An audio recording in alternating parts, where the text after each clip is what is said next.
Hi అండి, అందరికీ welcome to my channel. అందరు ఎలా ఉన్నారు? నేనైతే బాగున్నానండి. ఈరోజు నా స్టైల్లో చికెన్ కర్రీని ఎలా ప్రిపేర్ చేసుకోవాలో చూసేద్దాము. నేనైతే ఇక్కడ ఒక హాఫ్ కేజీ చికెన్ని తీసుకొని సాల్ట్ వేసి 2-3 సార్లు బాగా వాష్ చేసి పక్కన పెట్టేసుకున్నాను. దాని తర్వాత ఇక్కడ మ్యారినేట్ చేయడానికి కావాల్సింది చికెన్లో ఒక 3 టేబుల్ స్పూన్ల కారం పొడి వేసి, దాని తర్వాత 1 టేబుల్ స్పూన్ పసుపు వేసి, మీ దగ్గర ఉంటే కనుక అప్పటికప్పుడే ఫ్రెష్గా దంచి పెట్టుకున్న అల్లం వెల్లుల్లి పేస్ట్ వేయండి. ఎప్పుడైనా సరే నాన్ వెజ్లో ఫ్రెష్ది అల్లం వెల్లుల్లి పేస్ట్ వేస్తే టేస్ట్ చాలా బాగుంటుంది. దాని తర్వాత 1 టేబుల్ స్పూన్ అల్లం వెల్లుల్లి పేస్ట్ వేసిన తర్వాత దాంట్లో ఒక 2 టేబుల్ స్పూన్ల ఉప్పు వేసుకొని 1 టేబుల్ స్పూన్ ధనియాల పౌడర్ వేసుకొని వీటన్నిటిని బాగా కలుపుకోవాలన్నమాట, చికెన్కి పట్టేటట్టు. ఎప్పుడైనా సరే మ్యారినేట్ చేసేటప్పుడు ఒక 5 మినిట్స్ వరకు అయినా దాంట్లో ఉన్న మసాలాలన్నీ చికెన్కి బాగా పట్టాలన్నమాట. అప్పుడే కర్రీ చాలా టేస్ట్గా వస్తుంది. ఇలా కలుపుకున్న తర్వాత ఈ చికెన్ని ఫ్రిడ్జ్లో ఒక 1/2 అవర్ పాటు అలాగే పెట్టేసుకోవాలి. టైం ఉంటే 1 గంట పెట్టేసుకోండి, టైం లేదంటే డైరెక్ట్ కూడా చేసుకోవచ్చు. బట్ ఒక 1/2 అవర్ వరకు అలాగే వదిలేస్తే టేస్ట్ బాగుంటుంది. ఇక్కడ నేనైతే ఆనియన్, పచ్చిమిర్చి, టమాటా కట్ చేసి పక్కన పెట్టేసుకున్నాను. దాని తర్వాత ఇక్కడ కడాయి పెట్టేసుకొని దీంట్లో ఇది కొంచెం వేడి అయ్యాక దీంట్లో ఒక 3 టేబుల్ స్పూన్ల ఆయిల్ వేసుకున్నాను. నాన్ వెజ్కి ఎప్పుడైనా సరే ఆయిల్ కొంచెం ఎక్కువనే పడుతుంది, అప్పుడే టేస్ట్ బాగుంటుందండి. ఇది కూడా కొంచెం వేడి అయిన తర్వాత దీంట్లో 4 లవంగాలు, 2 దాల్చిన చెక్కలు వేసాను అన్నమాట. దాంతోపాటు ఒక బిర్యానీ ఆకు కూడా వేసాను.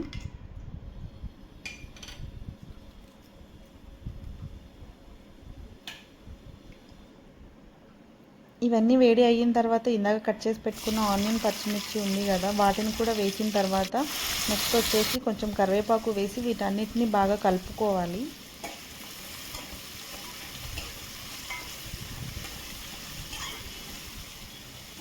ఇప్పుడు దీనిపై మూత పెట్టేసుకొని ఒక 2 నిమిషాల వరకు వదిలేసేయండి. మళ్ళీ ఒకసారి కలిపేసుకున్న తర్వాత మనం ఇందాక కట్ చేసి పెట్టుకున్న టమాటాలు ఉన్నాయి కదా, అవి కూడా వేసి కలిపేసుకోవాలి.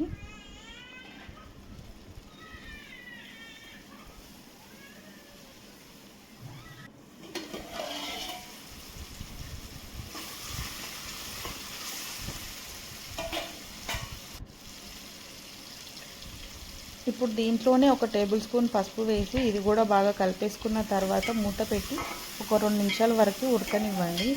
దాని తర్వాత మనము ఇందాక మ్యారినేట్ చేసి పెట్టుకున్న చికెన్ ఉంది కదా, అది తీసుకొని దీంట్లో వేసి బాగా కలిపేసుకోవాలి. ఇప్పుడు మూత పెట్టి ఒక 5 మినిట్స్ వరకు అలాగే వదిలేసేయండి. దాంట్లో ఉన్న వాటర్ అంతా మొత్తం పైకి వచ్చేసింది అన్నమాట, చికెన్లో ఉన్న వాటర్ అంతా. చూసారు కదా ఎలా వచ్చిందో.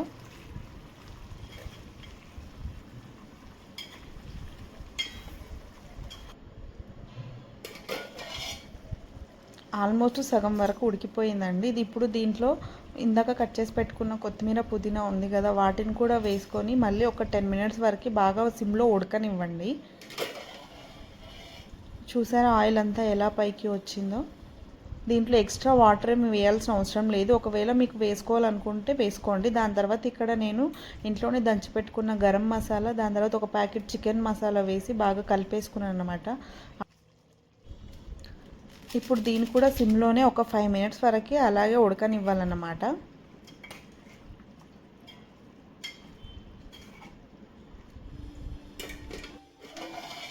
ఇప్పుడు ఒకసారి మూత తీసి చూద్దాము. ఆల్మోస్ట్ చికెన్ అయితే రెడీ అయిపోయినట్టు. ఇప్పుడు లాస్ట్లో కొంచెం కొత్తిమీర వేసేసుకొని దించేసుకుంటే అంతే అండి.